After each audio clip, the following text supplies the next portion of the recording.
Apenas abrí los ojos aquella mañana, vi la pantalla de mi celular iluminada sobre la mesa de noche. Tenía varios mensajes en el grupo familiar, algo raro, porque mi hijo casi nunca escribía. Pensé que quizá estaban organizando la cena de Nochebuena o preparando una sorpresa para mis nietos. En esos segundos ingenuos creí que, a pesar de todo, aún quedaban pequeños espacios donde cabía el cariño. Qué equivocado estaba. Cuando abrí el chat, sentí que el piso se me iba resbalando bajo los pies. El mensaje decía: «Papá, este año vamos a celebrar la Navidad solo con la familia. No estás invitado». Leí esas palabras 3 veces. Una parte de mí pensó que se trataba de una broma de mal gusto. Otra parte, la que ya venía sospechando su distancia desde hacía meses, entendió de inmediato que hablaban en serio. Antes de que pudiera escribir algo, apareció un segundo mensaje. Esta vez era de mi nuera. Siempre tan elegante con las palabras, siempre tan suave para lastimar donde más dolía. Quizá algún día merezcas sentarte a la mesa con nosotros. No sé si fue la crueldad o la frialdad. No sé si dolió más su soberbia o la indiferencia de mi propio hijo al permitirlo. Sentí un golpe seco en el pecho, como si el corazón se me hubiera hecho añicos en silencio. En ese instante recordé las Navidades cuando él era niño, cuando se emocionaba por abrir los regalos que yo hacía con mis manos, cuando me abrazaba como si yo fuera todo lo que tenía. ¿En qué momento pasó de eso a esto? Respiré hondo, intentando no responder desde el dolor. Mi orgullo no gritó, no insultó, no suplicó, solo escribió: «Gracias por avisar. Espero que estén sentados cuando llegue mi regalo». Y salí del grupo. Fue un silencio extraño el que quedó en la habitación. Sentí el peso del pasado y el frío del presente sobre mis hombros. Me levanté despacio, caminando hacia la cocina como si cada paso marcara una distancia más grande entre lo que fui para ellos y lo que decían que merecía ser ahora. Me preparé un café sin azúcar, como siempre, pero ese día hasta el aroma parecía distinto, más amargo, más denso, más parecido a lo que sentía en el alma. Mientras bebía el primer sorbo, la mente comenzó a recorrer recuerdos que creía enterrados. Mi hijo no siempre había sido así. Hubo un tiempo en que me escuchaba, en que me respetaba, en que buscaba mi apoyo para cada decisión importante. Pero desde que se casó con ella, desde que permitió que su ego creciera alimentado por halagos vacíos, poco a poco se fue alejando. Yo intenté acercarme, lo invité a comer, lo llamé, lo ayudé en todo lo que pude, pero él solo venía cuando necesitaba dinero, cuando algo no le salía bien, cuando yo era útil. Ese chat confirmó lo que ya sabía. Para él, para los dos, yo era un estorbo, un viejo sin mayor valor que el que ellos decidieran otorgarme. Me quedé mirando el celular. Pensé en escribir un mensaje privado para intentar entender, para pedir una explicación, pero no. Algo dentro de mí cambió de lugar, algo que estuvo demasiado tiempo dormido, una dignidad que había sido aplastada sin que yo me diera cuenta. Me dije en voz baja: «Hasta aquí». Y ahí, en medio de la cocina silenciosa, me di cuenta de algo más profundo. No estaban expulsándome de una cena, estaban expulsándome de su vida, y si eso era lo que querían, yo también sabía cerrar puertas. Me apoyé en la mesa y cerré los ojos. La herida ardía, pero en el fondo empezó a surgir una idea, algo que llevaba tiempo guardado, algo que nunca pensé usar, pero que ahora tomaba sentido. Las palabras «mi regalo» resonaron en mi cabeza como un eco que empezaba a transformarse en decisión. Pensé en mi esposa, en cómo ella siempre dijo que un día la verdad saldría a la luz. Pensé en cuántas veces me quedé callado para no causar conflictos. Pensé en las veces que dejé pasar insultos velados, faltas de respeto disfrazadas de bromas, manipulación bajo la apariencia de amabilidad. Ya era hora. Me dirigí al cuarto donde guardaba los documentos importantes. Abrí la caja metálica que tenía bajo llave y saqué una carpeta gruesa, amarilla por los años, pero perfectamente organizada. La dejé sobre la cama y la miré en silencio.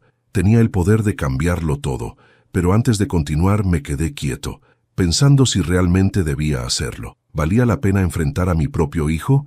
¿Valía la pena exponer todo lo que sabía? ¿Valía la pena asumir las consecuencias? Mientras me hacía esas preguntas, el celular vibró. Miré la pantalla. Era un mensaje de un número que no tenía guardado. Lo abrí. Y cuando leí las primeras palabras, sentí que algo muy grande estaba a punto de comenzar. El mensaje llegó como un rayo que ilumina un cielo oscuro sin previo aviso. Parpadeé varias veces, asegurándome de leer bien. No tenía foto de perfil ni nombre guardado, solo un número desconocido. El texto decía: «Señor Julián, necesito hablar con usted. Es urgente, tiene que ver con su hijo y con lo que hicieron anoche». Mi primera reacción fue una mezcla de confusión y un mal presentimiento que se instaló en el estómago. ¿Lo que hicieron anoche? ¿Quién era esa persona? ¿Y por qué sabía que yo había salido del grupo familiar apenas una hora antes? Sentí una punzada helada recorrerme la espalda. No respondí de inmediato. Me senté en el borde de la cama, la carpeta amarilla aún allí, como un secreto que acababa de revivir de su propio silencio. Me quedé mirando el celular, esperando que enviaran otro mensaje, alguna aclaración, cualquier pista, pero no. El silencio digital se volvió más inquietante que las palabras. Respiré hondo, cerré el puño y finalmente escribí: «¿Quién eres?». La respuesta llegó a los pocos segundos. «No puedo explicarle por aquí. Solo le diré que su hijo y su esposa no son quienes usted cree. Si puede venir al estacionamiento del supermercado San Martín dentro de 20 minutos, le mostraré todo». La voz en mi cabeza me gritaba que no debía ir, que podía ser una trampa, alguien jugando con mis emociones en un momento vulnerable. Pero al mismo tiempo, algo dentro de mí despertó, una vigilancia antigua, un instinto que solo nace en los padres que han sido traicionados demasiadas veces y han aprendido a leer la sombra detrás de las palabras. Tomé mi abrigo, guardé la carpeta en el maletín y salí sin mirar atrás. La casa, tan silenciosa, parecía observarme mientras cerraba la puerta. Afuera, el aire frío me golpeó en el rostro como una advertencia. Mientras conducía, el reloj del coche marcó exactamente 20 minutos desde que recibí el primer mensaje. Llegué al estacionamiento y estacioné cerca de las luces, buscando a alguien que pareciera estar esperándome. No había nadie, solo un guardia a lo lejos y un par de clientes caminando con bolsas. Estaba a punto de regresar al coche cuando el celular vibró otra vez. «Estoy en el auto azul frente a la farmacia». Volteé. Había un sedán azul con los vidrios oscuros, el motor encendido. La puerta del copiloto se abrió lentamente. Dudé, pero la necesidad de saber, el peso de tantos silencios, me empujó hacia ahí. Me acerqué, me incliné un poco. «¿Eres tú quien me escribió?», pregunté. «Sí», respondió una voz femenina. Me senté, cerré la puerta y la miré con atención. Era una mujer de unos 50 y tantos, rostro cansado pero firme, ojos llenos de algo que no supe definir al principio. ¿Miedo? ¿Culpa? ¿Determinación? «Mi nombre es Clara», dijo. «Trabajé en la empresa de su hijo hasta hace 2 meses, pero no estoy aquí para hablar de mí. Estoy aquí por lo que él está haciendo y por lo que le hizo a usted». Sentí como mi pecho se tensaba. «Hable claro, por favor», dije sin rodeos. Ella asintió y abrió un sobre marrón. Dentro había fotografías impresas, documentos y capturas de pantalla. Me los entregó uno por uno. Cada imagen era un golpe. Mi hijo y su esposa, en cenas elegantes, comprando cosas costosas, yendo a hoteles, todo pagado a mi nombre. Mi tarjeta de crédito, mi cuenta, mis ahorros. «Yo fui la que manejó parte de la contabilidad», continuó Clara, «y no sabía que usted no estaba al tanto. Pensé que usted les daba permiso». Las palabras me hirieron más de lo que deberían. «Nunca les di nada de eso», respondí con la voz temblando pero controlada. Ella asintió. «Lo sé ahora. Ayer por la noche, después de que usted salió del grupo, ellos celebraron. Creen que usted es un estorbo, que ya no les sirve, pero también creen que usted nunca descubrirá nada». Cerré los ojos. La escena en el chat, el desprecio, la humillación y ahora esto. Clara continuó. «Yo guardé todo esto porque sospeché que un día le harían daño, y creo que ya llegó ese día». La miré. Ella sostenía el volante como si se aferrara a su propio destino. «¿Por qué ayudarme?», pregunté. «Porque sé lo que se siente que te traicionen», respondió sin titubear, «y porque usted no merece esto». Guardé silencio unos segundos. Ella respiró profundo y dijo: «Y hay algo más, algo que no está en esos papeles. Su hijo está planeando algo para este mes. Algo que podría destruirlo completamente, señor Julián. Si no actúa ahora, será demasiado tarde». Mis manos se crisparon alrededor del sobre. «¿Qué está planeando?», pregunté. Ella dudó. La voz le tembló. «No puedo decírselo aún, solo puedo mostrarlo. Pero no aquí. Es muy peligroso». Entonces volvió a sonar mi celular. Era otro mensaje, de mi hijo. «Papá, si vas a estar amargado por no venir a Navidad, madura. No eres el centro del mundo. Mi garganta se cerró. Clara me miró de reojo y dijo, ya no es hora de ser padre, ahora es hora de defenderse. Sentí un frío que no venía del clima. Esa fue, sin duda, la hora más larga de mi vida. La hora en que descubrí que no solo me habían expulsado de una cena, sino que estaban preparados para expulsarme de mi propia existencia. Salí del auto de Clara con el sobre apretado contra el pecho, como si sostuviera una verdad demasiado pesada para cargar solo. Me despedí de ella con un simple asentimiento, aunque no tenía palabras suficientes para agradecer lo que había hecho por mí. Mientras caminaba hacia mi coche, el viento frío de la tarde golpeaba mi cara, pero no sentí el clima. Sentía únicamente el peso de cada fotografía, cada comprobante, cada evidencia de que mi propio hijo me había estado robando mientras me miraba a los ojos como si nada. Me quedé dentro del coche varios minutos sin poder arrancar. Miraba mis propias manos sobre el volante, manos gastadas por décadas de trabajo, manos que alguna vez sostuvieron a mi hijo cuando daba sus primeros pasos. ¿En qué momento se había convertido en alguien capaz de usarme así? ¿En qué momento dejé de ser su padre para convertirme en su billetera? Encendí el auto finalmente, no porque me sintiera preparado, sino porque ya no podía seguir inmóvil. Necesitaba ver a alguien, alguien que pudiera entender, alguien que siempre había estado a mi lado, incluso cuando mis propios hijos me dieron la espalda. Tomé la carretera y conduje hacia las afueras de la ciudad, hacia la casa de mi hermano menor, Matías. Él siempre había sido el más sensato de la familia, directo, justo, incapaz de quedarse callado frente a una injusticia. Teníamos una relación cercana, aunque las obligaciones y los años nos habían ido separando un poco. Aún así, sabía que en momentos como este, él sería el único capaz de escucharme sin juzgar. Cuando llegué, Matías estaba afuera, cortando madera para la chimenea. Al verme, dejó el hacha a un lado y frunció el ceño, como si hubiera reconocido en mi rostro algo que yo aún no entendía completamente. ¿Qué te pasó?, preguntó, limpiándose el sudor de la frente con el dorso de la mano. No supe qué decir. Mis palabras se atoraron en la garganta. Él me observó unos segundos y luego habló en voz baja. Pasa. No necesitas explicar nada todavía. Entramos a su casa. El olor a café recién hecho y madera húmeda llenaba el ambiente. Me senté en la mesa de la cocina y Matías me sirvió una taza sin decir una sola palabra, como si supiera que yo necesitaba más calor por dentro que por fuera. Cuando finalmente pude hablar, lo hice con dificultad. Recibí un mensaje de Daniel, mi hijo. Me dijo que no estoy invitado a Navidad. Matías apretó la mandíbula pero no interrumpió. Y después abrí el sobre y puse las fotografías sobre la mesa. Esto. Matías las tomó entre sus manos.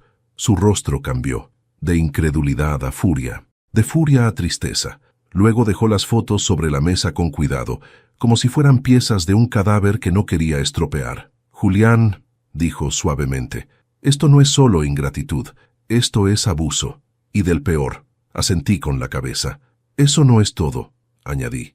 Clara, una mujer que trabajaba con él, me dijo que están planeando algo más, algo grave, algo que podría destruirme. Matías se quedó inmóvil por un segundo. Luego se levantó, caminó hacia un cajón y sacó una carpeta azul. La puso frente a mí. Tú no sabes esto, dijo, mirándome a los ojos, pero desde hace años he estado revisando algunos movimientos sospechosos relacionados con tu nombre. Nunca quise decírtelo porque no tenía pruebas claras, pero ahora creo que debes ver esto. Abrí la carpeta. Al igual que el sobre marrón, estaba llena de documentos. No eran robos directos, sino préstamos firmados a mi nombre, solicitudes de crédito, gastos inexplicables, movimientos que yo jamás autoricé. Y todos tenían algo en común, la firma falsificada de mi propio hijo. Mi garganta se cerró. ¿Desde cuándo?, pregunté con un hilo de voz.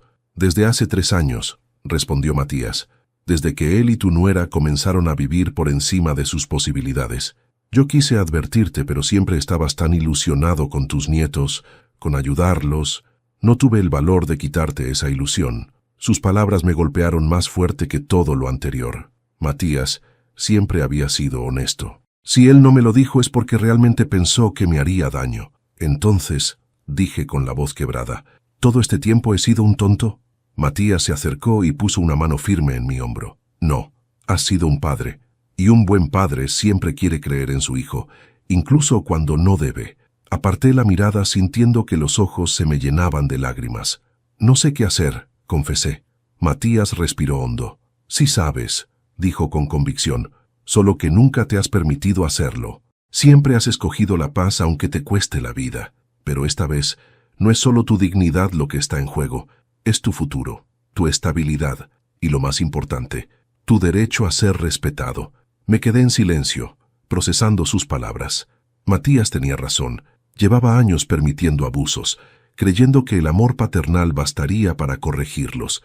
Pero ahora, mi hijo había cruzado una línea que ya no podía ignorar. Mati, dije finalmente, necesito tu ayuda. Él sonrió levemente, esa sonrisa seria que siempre daba antes de una batalla. Por eso estoy aquí. Y créeme, Julián, lo que vamos a hacer, él jamás lo verá venir. Y fue en ese momento, con la carpeta azul frente a mí y el sobre marrón aún abierto, que entendí que la visita a mi hermano no solo lo cambió todo, también marcó el comienzo de algo que mi hijo y su esposa jamás olvidarían. Volví a casa de Matías cuando ya estaba oscureciendo. La carretera parecía más larga de lo normal, tal vez porque llevaba en el pecho un peso que no se veía, pero que me aplastaba por dentro. Al llegar, dejé el maletín sobre la mesa, colgué mi chaqueta y me senté en el sillón donde mi esposa solía leer por las noches. Ese rincón tenía aún su olor, una mezcla suave de vainilla y perfume floral, y cada vez que me apoyaba ahí sentía que ella estaba conmigo, aún después de tantos años de haber partido. Me quedé mirando el árbol de Navidad que había armado una semana atrás, pequeño, sencillo, con luces cálidas y las mismas esferas que usábamos cuando Daniel era niño. En una de las ramas aún colgaba el adorno que él me regaló cuando tenía 8 años, una estrella de cartón pintada a mano. La había hecho en la escuela, tenía trazos torpes y el color dorado estaba mal repartido, pero para mí era la estrella más hermosa que había visto. La tomé entre mis dedos y sentí un nudo profundo en la garganta. ¿En qué momento ese niño dulce, tímido y cariñoso se convirtió en el hombre capaz de expulsarme de su vida como si yo fuera un estorbo? ¿En qué momento olvidó quién lo llevó sobre los hombros para ver los fuegos artificiales? ¿Quién se desveló con él cuando estaba enfermo? ¿Quién lo enseñó a montar bicicleta? ¿Quién trabajó doble turno para pagarle la universidad? La respuesta era simple, aunque dolorosa. Yo mismo había permitido que la distancia creciera sin darme cuenta. Después de la muerte de mi esposa, me encerré en mi dolor. Dejé de hablar, de preguntar, de involucrarme. Daniel se acercó un tiempo, luego se alejó. Y yo, sin ánimo de enfrentar nada, dejé que la corriente lo llevara a otro lugar. A veces el amor se desgasta no por falta de cariño, sino por falta de presencia. Me quedé en ese pensamiento unos minutos, sintiendo el peso de mis errores y de los suyos. Pero entonces recordé algo que me devolvió la claridad. El mensaje en el grupo familiar, la risa de mi nuera, la crueldad en sus palabras, la evidencia del sobre marrón, la carpeta azul y la advertencia de Clara: si no actúa ahora, será demasiado tarde. Me levanté del sillón y comencé a caminar por la casa como quien busca un recuerdo que no ha visto en años. Cada rincón me traía el rostro de mi esposa, su manera de apoyar mis decisiones, su forma dulce de corregirme cuando me equivocaba. Ella siempre veía más allá de lo obvio. A veces pensé que mi hijo heredó algo de ella, pero ahora dudaba profundamente. Si estuvieras aquí me dirías qué hacer, murmuré en voz baja, mirando hacia la ventana donde la luna comenzaba a elevarse. Cerré los ojos, imaginando por un instante su voz. Recordé una conversación que tuvimos poco antes de que muriera. Ella me dijo: Julián, un día tendrás que defenderte, incluso de quienes amas, no por maldad, sino por dignidad. En ese momento no entendí su advertencia, pero ahora resonaba como una profecía. Me acerqué a la vitrina del comedor y saqué un álbum viejo. Fotos antiguas, felices, llenas de momentos que parecían irrepetibles. Encontré una foto de Daniel sosteniendo un pequeño regalo envuelto con papel rojo. Era su primer regalo que había comprado con sus propios ahorros. Me lo dio cuando cumplí 50 años. En esa foto me estaba abrazando. En esa foto todavía me amaba. Cerré el álbum y lo dejé sobre la mesa con cuidado. Aquel contraste entre pasado y presente me desgarró el alma, pero también alimentó una determinación que empezó a brotar dentro de mí como una llama quieta pero firme. No podía quedarme lamentando lo que fue. Tenía un presente que enfrentar, un futuro que defender y una injusticia demasiado grande para seguir ocultándola bajo la alfombra de la resignación. Me senté en el escritorio, abrí mi computador y comencé a revisar correos antiguos. Entre ellos, encontré un mensaje que mi esposa me envió justo un mes antes de morir. No permitas que nadie te quite la paz, Julián, ni siquiera nuestro hijo. Hay cosas que deben enfrentarse con la cabeza fría y el corazón firme. Respiré hondo. Mi corazón latía con una mezcla peligrosa de tristeza y coraje. Entonces vino a mi mente otro recuerdo, aquel año en el que Daniel casi pierde su casa por mala administración. Yo fui quien habló con el abogado, quien pagó parte de la deuda, quien negoció con el banco. Nunca se lo recordé, nunca se lo eché en cara. Quizá ese fue mi error, darle tanto que comenzó a creer que era mi obligación, que él tenía derecho a disponer de mí. La Navidad siempre fue especial en esta familia, y ahora estaba rota, pero no por mis manos. No esta vez. Me levanté, tomé la carpeta amarilla, luego la azul, y puse ambas sobre el comedor. Las abrí una vez más, revisando cada documento, cada recibo, cada firma falsificada. El rompecabezas era claro. Daniel y su esposa habían estado fabricando una vida entera sobre mi espalda, y yo había sido el último en saberlo. La pregunta ya no era ¿por qué me lo hicieron?, sino ¿qué voy a hacer yo ahora? Miré el reloj. Era tarde, pero no podía dormir. No todavía. Había alguien más a quien necesitaba ver, alguien que podía ayudarme a completar lo que Matías y Clara habían iniciado. Tomé las carpetas, mis llaves y salí. Mientras caminaba hacia el auto, una sensación me envolvió, una mezcla entre miedo y valentía. Estaba a punto de enfrentar un fantasma del pasado, uno que había tenido demasiado poder sobre mi vida, y mientras conducía bajo la noche fría supe que esa visita iba a cambiarlo todo. Conduje por la ciudad como si cada semáforo marcara un recuerdo distinto. Las luces se reflejaban en el parabrisas con un brillo melancólico, casi fúnebre, y aún así sentía que avanzaba hacia algo inevitable. El motor del coche vibraba bajo mis manos, acompañando los latidos acelerados de mi corazón. Tenía las dos carpetas en el asiento del copiloto, abiertas, como si respiraran por sí mismas. El destino al que me dirigía no era un lugar común. Era una casa que había evitado durante años, tal vez porque sabía que, si algún día regresaba, lo haría roto o transformado. Y aquella noche lo hacía siendo ambas cosas. Cuando doblé por la calle, las luces cálidas de la vivienda me recibieron como una contradicción. Se veía acogedora, tranquila, como si no guardara ningún secreto, pero yo sabía lo que había detrás de esas paredes. Detuve el coche frente al portón y respiré hondo, intentando reunir el valor que me faltaba. Bajé y caminé hasta la puerta principal. Estuve a nada de regresar, estuve a nada de dejar todo como estaba. Pero entonces recordé el mensaje de Daniel, la risa de mi nuera, la traición acumulada, las firmas falsificadas y la advertencia de Clara. Mi mano golpeó la madera una sola vez. La puerta se abrió lentamente, y ahí, frente a mí, apareció Sofía. Su expresión cambió al instante. No esperaba verme. Su sorpresa fue tan genuina que, por un momento, pensé que quizás aquella visita no sería tan dura como imaginaba. Pero cuando la vi entrecerrar los ojos, analizando mis carpetas, supe que había cruzado un límite que no tenía marcha atrás. «Julián», murmuró, «¿qué haces aquí?» Su voz tenía esa mezcla amarga de nostalgia y distancia que solo aparece entre personas que alguna vez se quisieron, pero que ya no saben cómo acercarse. «Necesito hablar contigo», dije con firmeza, sosteniendo las carpetas. «Es importante». Ella bajó la mirada antes de abrir la puerta por completo. «Pasa». Entré. El olor a incienso, los cuadros antiguos, el piano que ella tocaba de joven, todo seguía igual, como si el tiempo no hubiera pasado, como si aquella casa hubiera congelado la vida en un punto donde las cosas aún tenían solución. Nos sentamos en la sala sin pronunciar una palabra.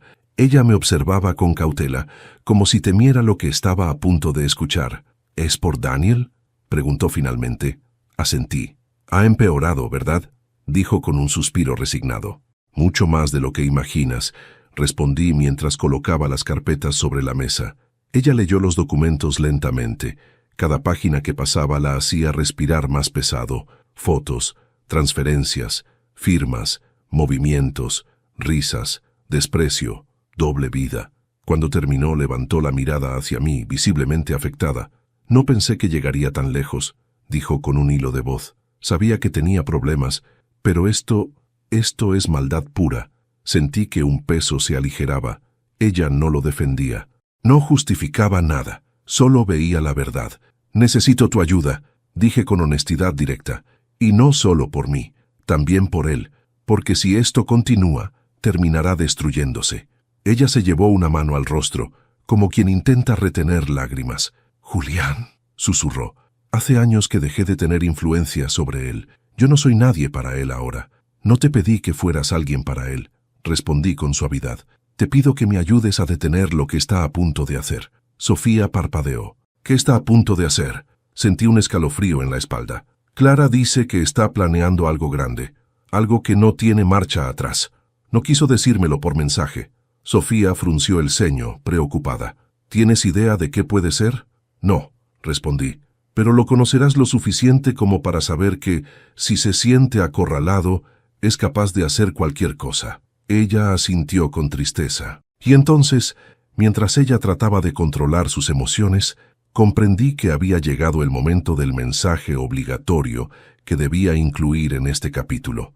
Pero antes de continuar, me gustaría saber si te suscribiste al canal y si te gustó el video. Esto me ayuda a ver que me apoyas y disfrutas de mis historias. Ahora, continuemos. Sofía se levantó y caminó hacia una gaveta cerca del piano. Sacó un cuaderno negro y lo puso sobre la mesa. No sé si esto te sirva, dijo, pero lo encontré hace semanas. Daniel lo olvidó aquí cuando vino a visitarme. Yo no quise abrirlo, pero después de ver todo esto, creo que deberías hacerlo tú. Lo tomé con manos temblorosas. Era un planificador. Había fechas, reuniones, nombres, y ahí, en una página marcada con un círculo rojo, leí una frase que me heló la sangre. Movimiento final, antes de fin de mes. Sofía me miró fijamente. Eso no suena a nada bueno, Julián. No, respondí. No suena a nada bueno. Cerré el cuaderno. Gracias, Sofía. Necesitaba esto. Ella apoyó una mano sobre la mía. Ten cuidado, por favor. Lo que estás a punto de hacer puede cambiarlo todo. Asentí. Y al salir de su casa, mientras la puerta se cerraba suavemente detrás de mí, supe con absoluta certeza que la Navidad que venía no iba a ser una celebración. Iba a ser una guerra. Regresé a casa después de visitar a Sofía con una sensación difícil de describir. Era como si una parte de mí quisiera derrumbarse y otra quisiera levantarse con más fuerza que nunca. El cuaderno negro estaba en el asiento del copiloto, cerrado, pero parecía emitir un peso propio, como si dentro guardara no solo planes, sino confesiones. Cada tanto miraba su tapa, sintiendo que ahí se escondía la verdadera dimensión de lo que estaba enfrentando. Al llegar, dejé las carpetas y el cuaderno sobre la mesa del comedor. Encendí la lámpara pequeña que usaba para leer y me quedé un rato de pie, mirando todo desde lejos, como si los documentos fueran piezas de un rompecabezas al que aún le faltaba una imagen final. Respiré hondo, me pasé una mano por la cara y me dejé caer lentamente en la silla. El silencio de la casa parecía más profundo que nunca. Me serví un vaso de agua y apoyé los codos sobre la mesa. Por un instante me permití cerrar los ojos, y fue entonces cuando el pasado llegó sin permiso. Vi a mi esposa recogiendo juguetes del suelo, a Daniel corriendo por el pasillo con los pies descalzos, riendo, mientras yo fingía perseguirlo para hacerle cosquillas. Aquella casa estaba llena de vida, de ruido, de amor. Ahora, en cambio, parecía un museo lleno de recuerdos inmóviles. Abrí los ojos y miré el cuaderno. No podía seguir evadiéndolo. Lo abrí con cuidado. Las primeras páginas eran comunes: reuniones de trabajo, listas de compras, citas médicas. Pero a medida que avanzaba, comencé a ver notas sueltas, nombres que no reconocía, cantidades de dinero, direcciones, anotaciones rápidas, y luego llegué de nuevo a esa frase: movimiento final, antes de fin de mes. Debajo había un dibujo de un rectángulo y unas flechas. Parecía un plano, o tal vez una estrategia. Sentí un escalofrío recorrerme la nuca.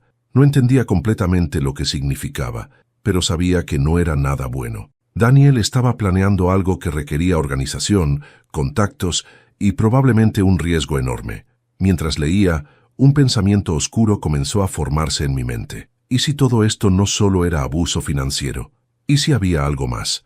¿Y si el plan incluía perjudicarme de una forma que yo aún no alcanzaba a imaginar? Mi respiración se volvió pesada. Apoyé una mano sobre el cuaderno como si necesitara afirmarlo en el mundo real antes de que las teorías se escaparan de mi cabeza. Me levanté y fui hasta la vitrina del pasillo.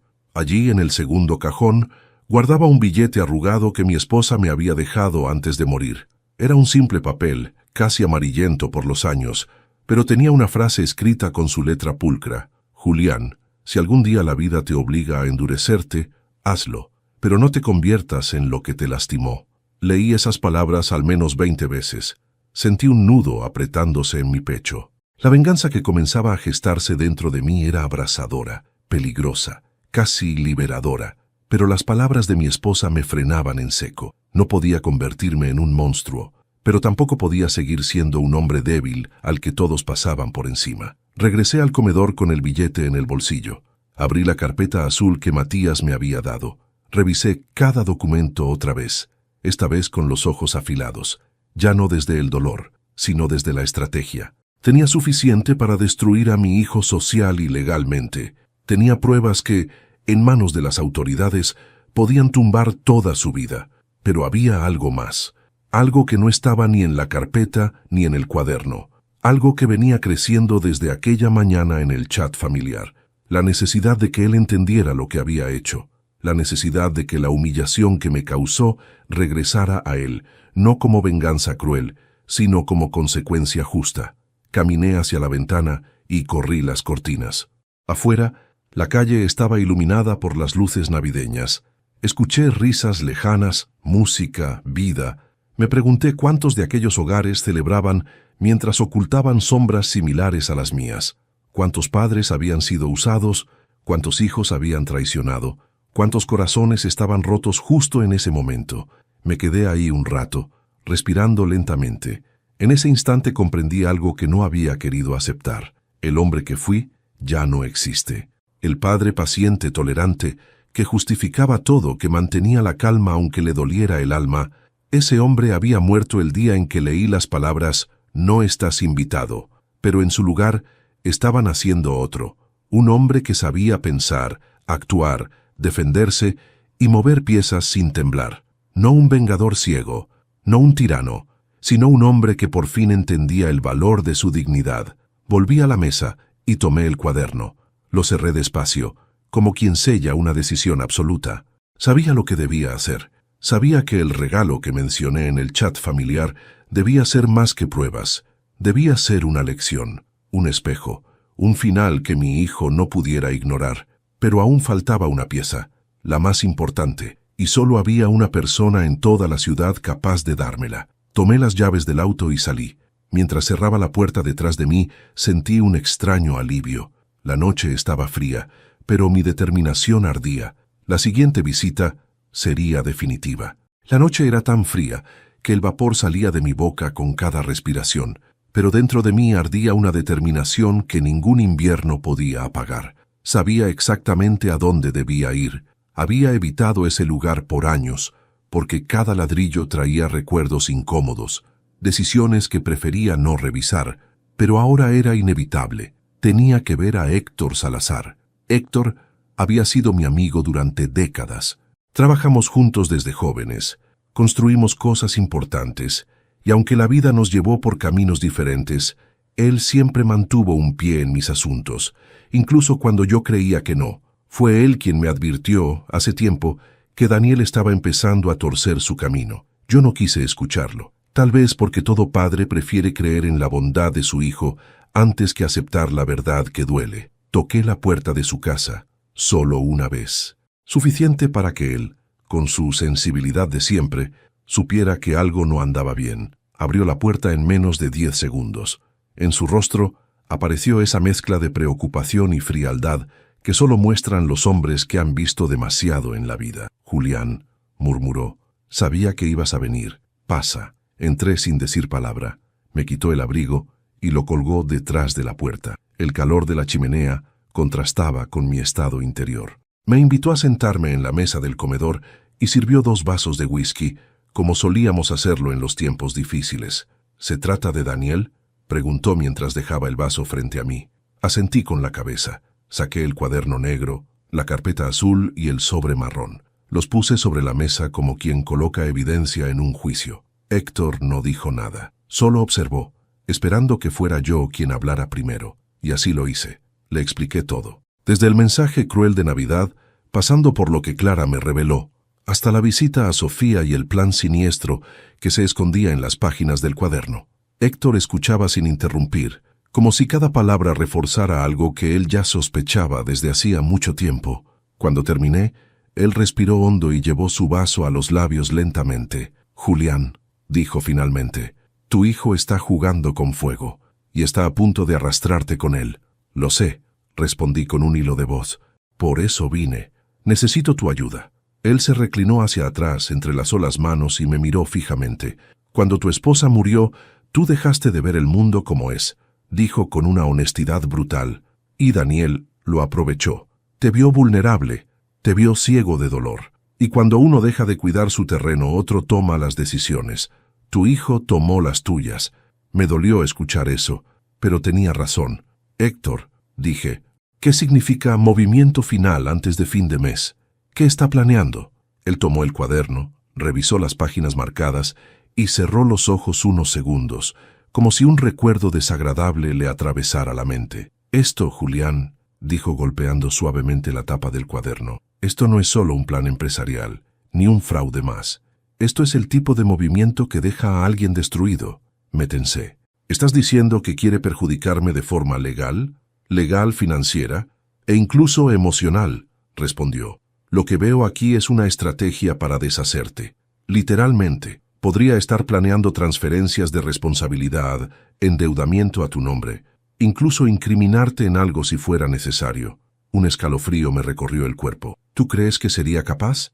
Héctor no dudó. «Sí, porque ya comenzó, y porque sabe que, si tú te hundes, él queda libre de todo lo que ha hecho». Sentí un vacío en el estómago. Un hijo, capaz de hundir a su propio padre. Héctor siguió hablando. «Pero todavía no es tarde. Puedes detenerlo, si haces exactamente lo que yo te diga». Lo miré con seriedad. «Estoy listo», respondí. Héctor abrió la carpeta azul y comenzó a clasificar documentos como si armara un plan quirúrgico. Separó pruebas bancarias, capturas, solicitudes falsificadas y registros sospechosos. Luego tomó una libreta y empezó a anotar instrucciones mientras hablaba. «Primero, mañana por la mañana irás a ver a un notario de confianza. Registrarás una declaración anticipada y protegerás tus bienes. Segundo, enviaré estas pruebas a un contador forense. Él trabajó para la fiscalía, lo hará sin preguntar nombres. Tercero, no enfrentarás a tu hijo todavía». «¿Cuándo entonces?», pregunté. «Cuando él esté celebrando, cuando crea que te ganó. Justo ahí es cuando caerá». Me quedé en silencio, sintiendo cómo cada palabra de Héctor encajaba en mi interior como engranajes perfectamente alineados. «Y hay algo más», dijo inclinándose hacia mí. «Necesitas un regalo, algo que destruya la mentira de golpe, algo que él no pueda controlar, algo que sea imposible de negar». Abrí los ojos, sorprendido. «¿Qué tipo de regalo?». Héctor sonrió con esa sonrisa fría que reservaba solo para las situaciones graves. «Uno que nadie quiera recibir en Navidad, pero que hará justicia». Me recargué en la silla, dejando que esa frase se asentara en mi mente. Mi regalo, el mismo que mencioné en el chat familiar antes de salir. Un regalo que ellos jamás imaginarían. Héctor se levantó, abrió una caja metálica cerca de su escritorio y sacó un pendrive negro. Lo puso en mi mano. «Aquí hay algo que tu hijo no sabe que existe, algo que estuve guardando desde hace años. Y ahora es tuyo». Lo miré, desconcertado. «¿Qué contiene?». Héctor se volvió a sentar. «Grabaciones, contratos, conversaciones comprometedoras y pruebas de cosas que Daniel hizo, incluso antes de que tú supieras que habían empezado a usarte». Mi corazón dio un salto. Esto puede destruirlo o salvarlo de sí mismo», respondió Héctor, «dependiendo de cómo lo uses». Miré el pendrive en mi mano, frío, ligero, pero más poderoso que cualquier arma emocional que hubiera tenido en mi vida. Esa noche, mientras regresaba a casa con el pendrive guardado en el interior del abrigo, Entendí que el regalo que pensaba entregar no solo iba a cambiar esa Navidad, sino que iba a cambiar el destino de mi hijo para siempre. Dormí poco esa noche, no porque tuviera miedo, sino porque mi mente estaba funcionando con una precisión que hacía años no experimentaba. Cada pieza del rompecabezas empezaba a encajar. La traición financiera, el plan oculto, el movimiento final del cuaderno negro, las advertencias de Clara, la carpeta azul de Matías y ahora el pendrive de Héctor. Durante mucho tiempo, había sido un espectador pasivo del desastre emocional que mi hijo había construido. Pero esa noche entendí que había llegado el momento de ser protagonista, no para destruirlo, sino para obligarlo a enfrentar la verdad que había negado por años. A las 6 de la mañana ya estaba vestido, con el pendrive en el bolsillo interior del abrigo y las carpetas listas sobre la mesa. Preparé café, pero apenas lo probé. Tenía la mente ocupada, anticipando cada paso. El amanecer entraba por las ventanas como una franja dorada, iluminando el árbol de Navidad que aún estaba encendido por costumbre. Cada luz parecía un recordatorio de lo que esa celebración significa para la mayoría de las familias: unión, perdón, compañía. Pero para mí ese año, la Navidad era un escenario, uno donde la verdad sería el protagonista. Tomé las carpetas y salí de casa. El aire fresco golpeó mi cara y me mantuvo despierto. Conduje hacia la notaría que Héctor había mencionado. Él ya había enviado un mensaje al notario, y cuando llegué el hombre me recibió sin esperar explicaciones. Firmé documentos que nunca imaginé tener que firmar: la protección de mis bienes, declaraciones preventivas contra fraude, autorizaciones para bloquear cualquier movimiento sospechoso en mis cuentas y una carta sellada dirigida a la fiscalía, lista para ser entregada si algo me pasaba. Fue ahí donde comprendí la dimensión del peligro en el que estaba. No era solo emocional, era real, concreto, legal. Salí de la notaría con la sensación de haber puesto una armadura invisible sobre mí.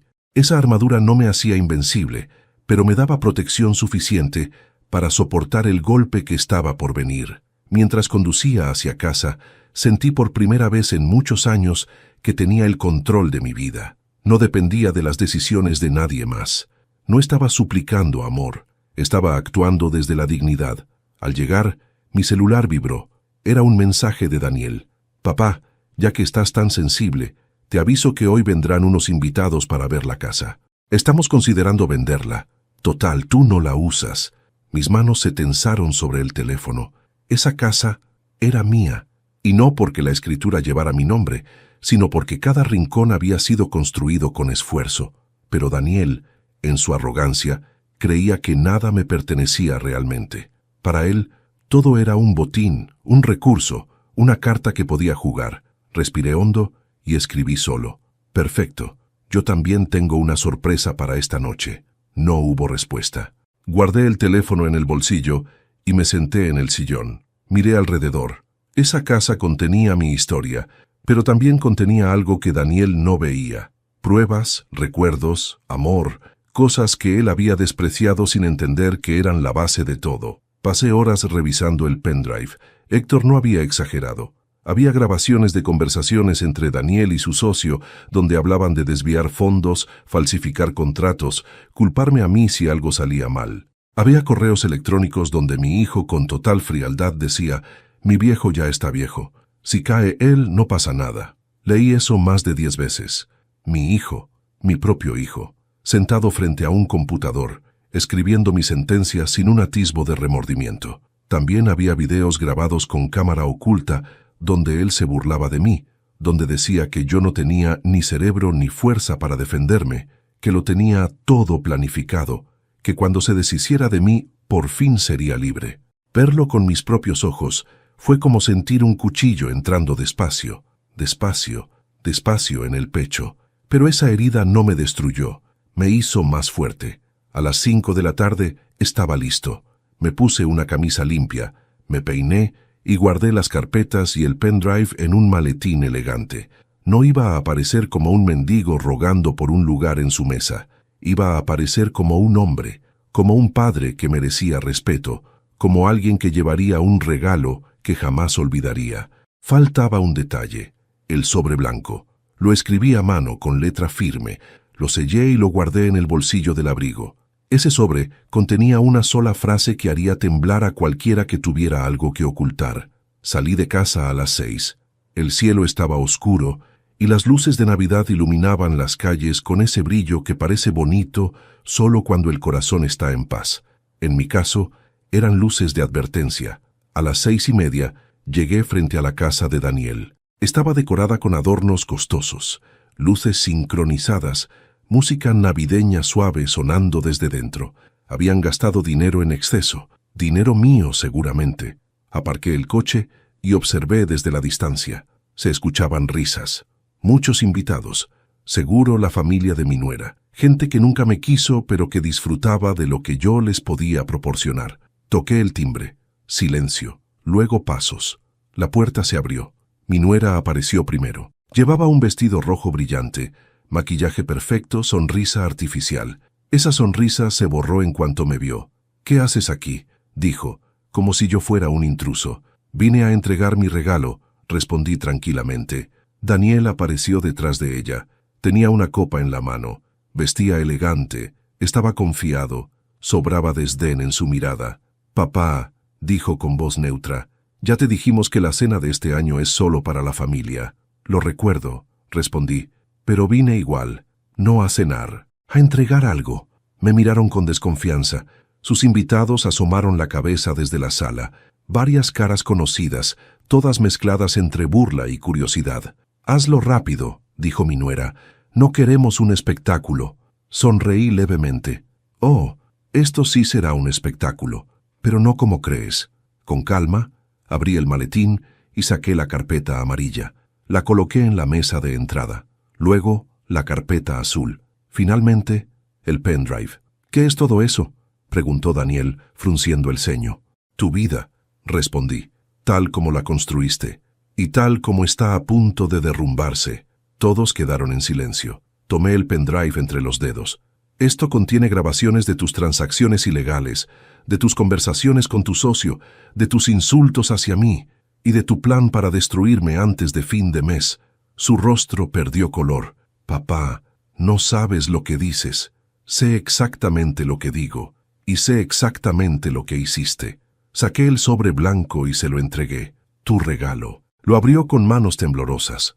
Leyó la frase, y su expresión cambió para siempre.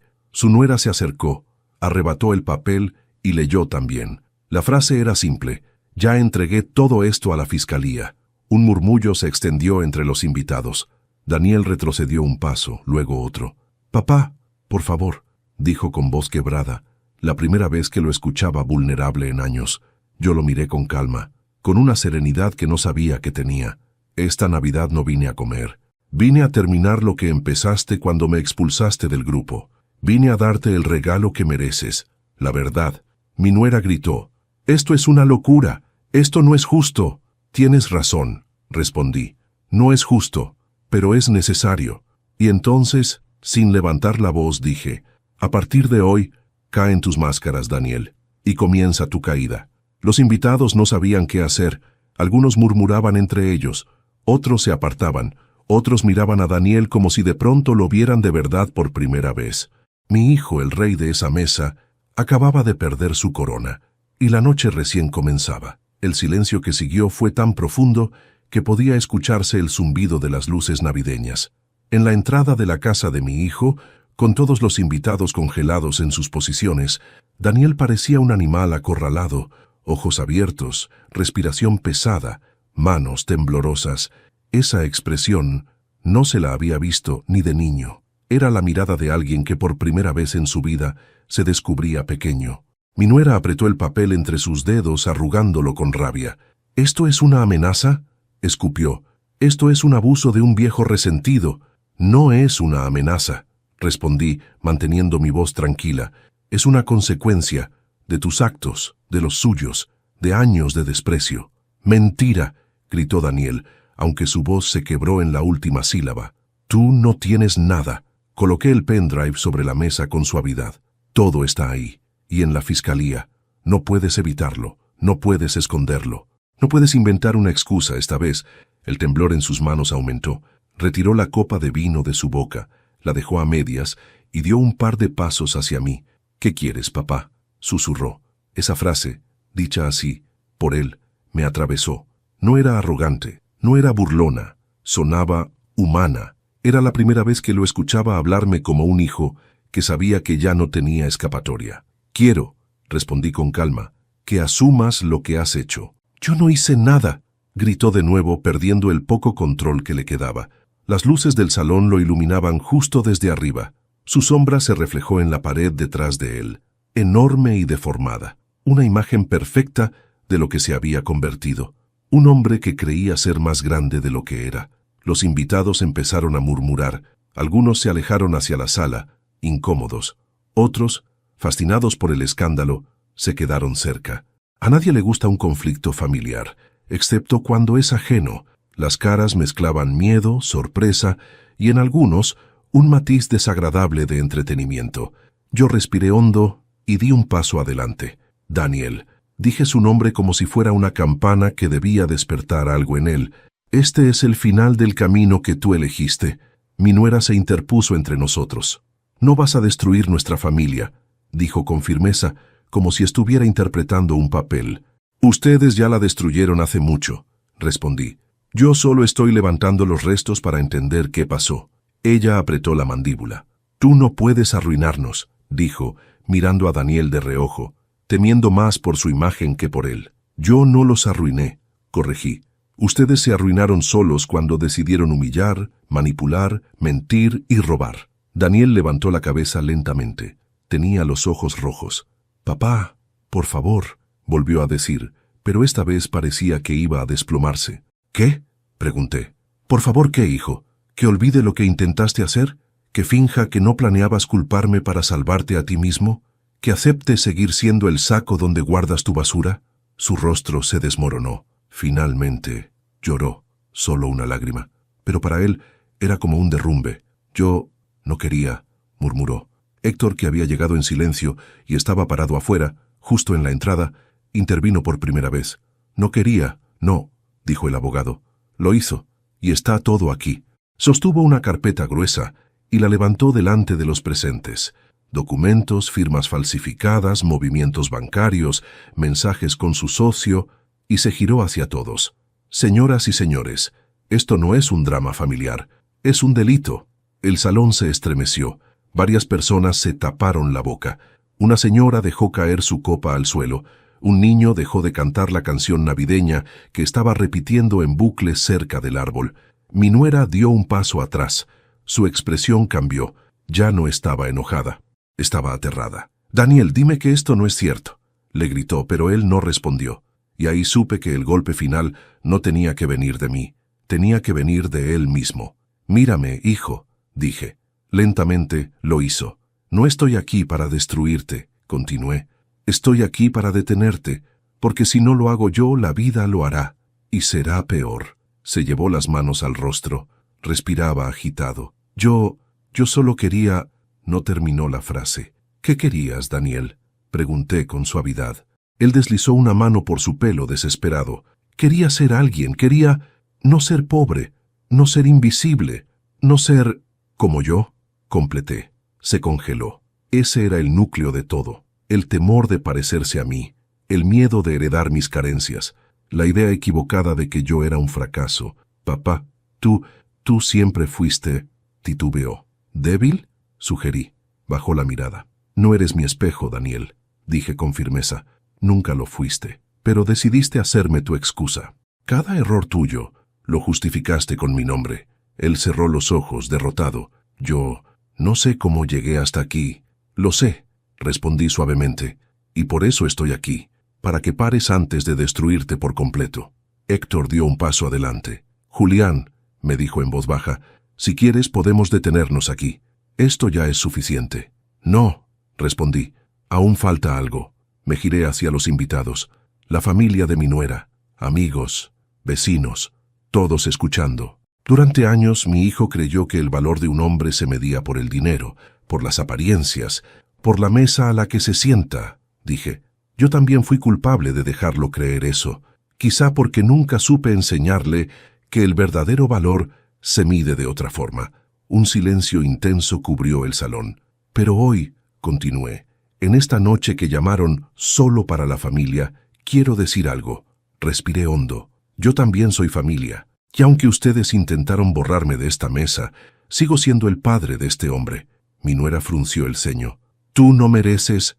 ¡Cállate!, la interrumpió Daniel, levantando la voz por primera vez desde su derrumbe.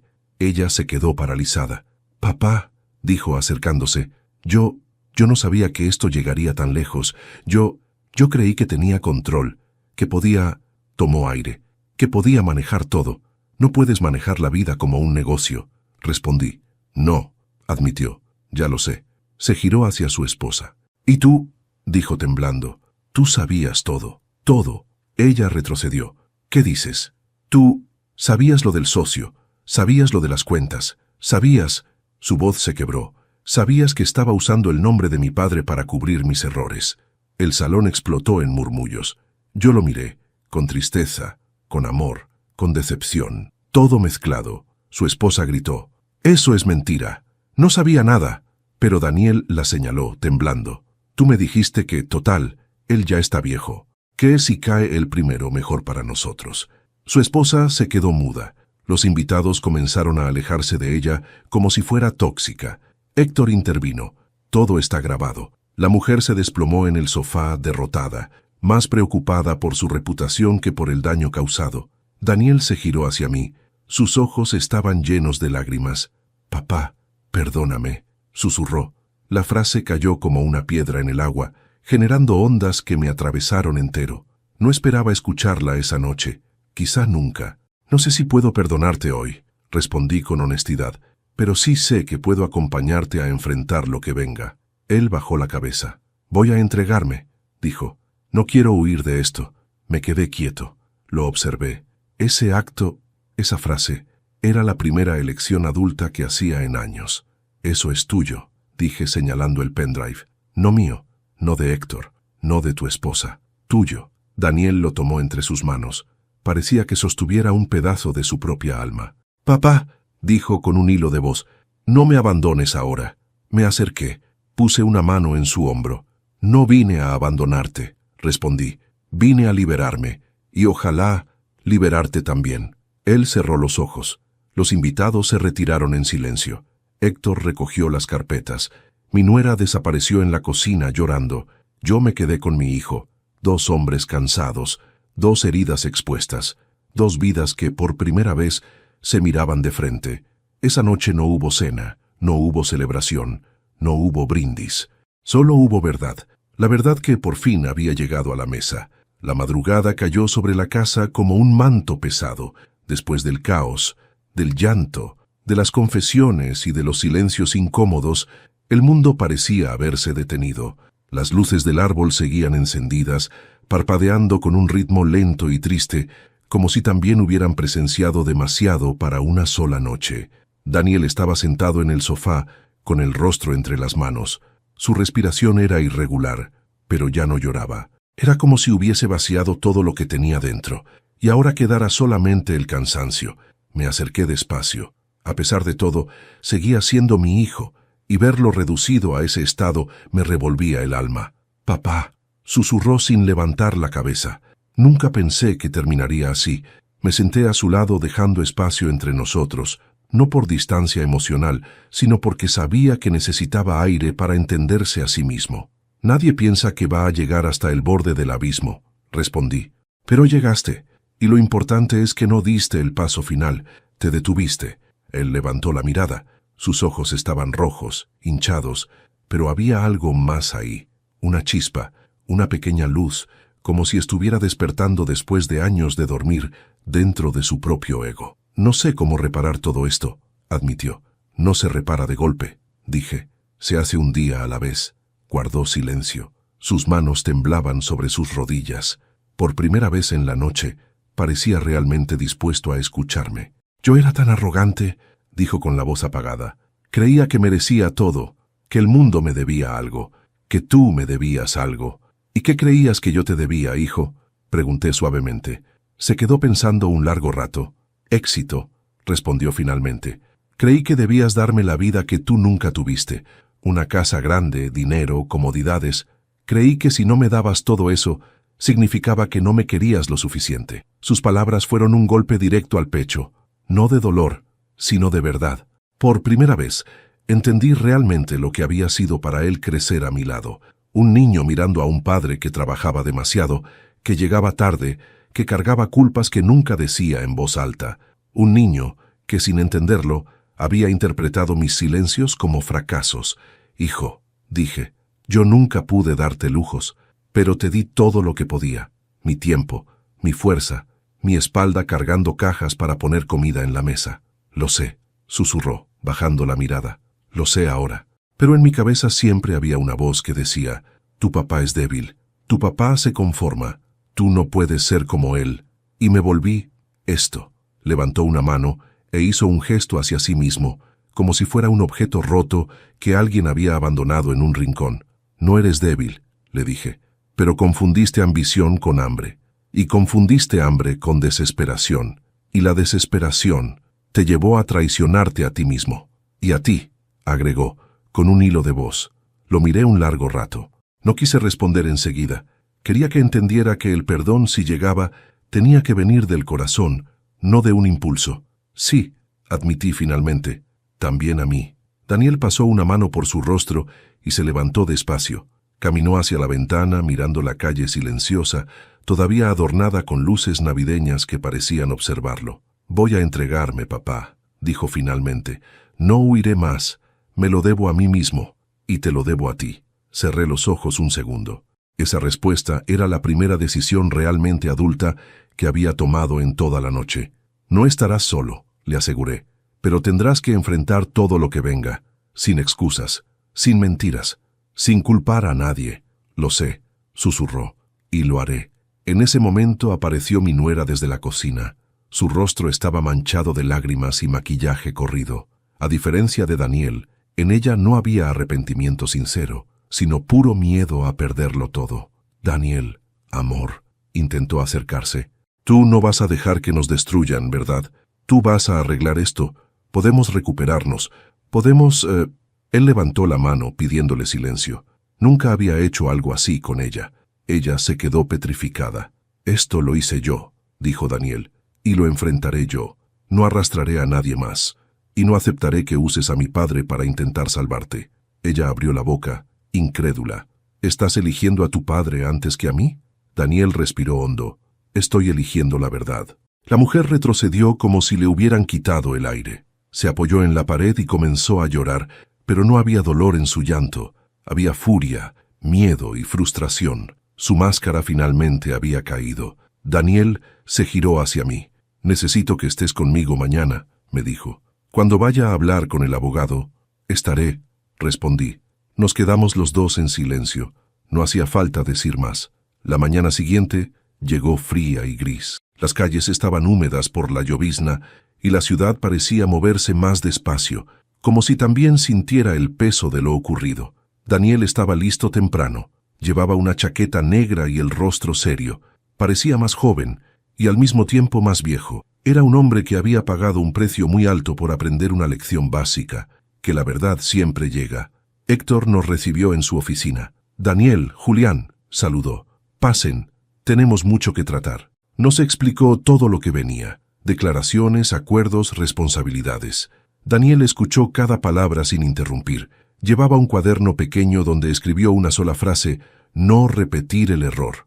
Al final de la reunión, Héctor lo miró fijamente. Daniel, puedes salir de esta, pero solo si aceptas cada consecuencia. El juez puede ser duro, las multas serán altas, y quizá pases unos meses internado, pero... Daniel levantó la mano. Haré lo que sea necesario. Yo sentí un nudo formarse en mi garganta. No sabía si todo terminaría bien, pero al menos estaba empezando de la manera correcta. Esa noche, Daniel pidió ir a mi casa. No para hablar, no para llorar, solo para estar. Preparamos café, nos sentamos en silencio. Una escena tan simple, pero tan nueva para nosotros. Papá, dijo de pronto sin mirarme. Yo siempre pensé que tú estabas solo porque querías, que te alejabas, que no te importaba la familia. Lo observé. No estaba solo, respondí. Estaba esperando que tú volvieras a verme, no como una carga, sino como tu padre. Daniel tragó saliva. Lo había entendido. Al fin. Gracias por no rendirte conmigo, murmuró. Hijo, dije con suavidad. Hay cosas que un padre no puede dejar de hacer, incluso cuando duelen. Se acercó, apoyó la cabeza en mi hombro como cuando era niño y sollozó en silencio. Yo puse una mano en su espalda, y ahí, en medio del silencio, supe que mi regalo de Navidad no había sido revelar la verdad. Había sido recuperar a mi hijo, quizá no del todo, quizá no por completo, pero sí lo suficiente para que ambos pudiéramos empezar de nuevo. Papá, susurró antes de quedarse dormido, no quiero perderte. No me has perdido, respondí.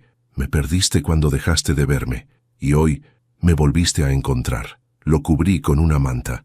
Apagué la luz, y mientras lo observaba dormir, entendí algo importante.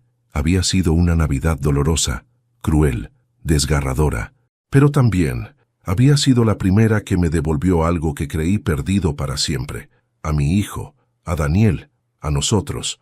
Hoy escribo estas líneas sentado en el viejo sillón que alguna vez compartí con mi esposa.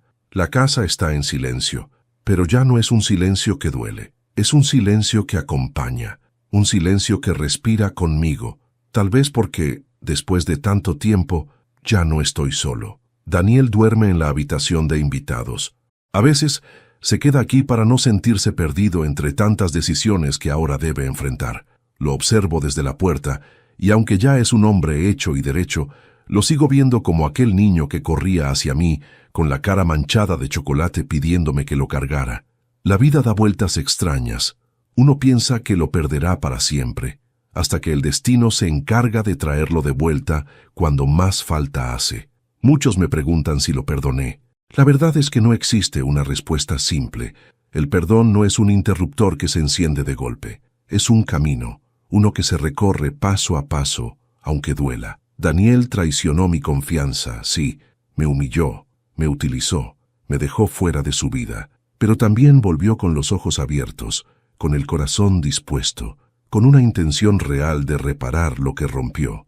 No busco castigo, busco verdad. Y si él está dispuesto a caminar conmigo desde la honestidad, entonces yo estaré dispuesto a acompañarlo. No quiero un hijo perfecto, quiero un hijo consciente. Eso es más valioso que cualquier riqueza que pueda tener en esta vida. Hay noches en las que todavía me despierto pensando en aquella Navidad, en ese mensaje cruel que me sacó del grupo familiar, pero ya no lo recuerdo con rabia. Lo recuerdo como el punto exacto en el que dejé de ser un hombre que soportaba en silencio, y me convertí en uno que decidió actuar. A veces, uno necesita tocar fondo para descubrir de qué está hecho realmente. Yo descubrí que no estaba hecho para rendirme. El pendrive de Héctor lo guardo en un cajón, no como arma, sino como recordatorio.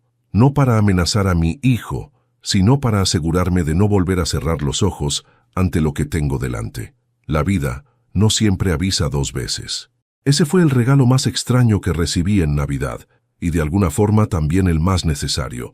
Y ahora, antes de terminar, quiero hablarte a ti, que escuchaste toda mi historia desde el principio hasta este instante. No sabes cuánto significa eso para mí.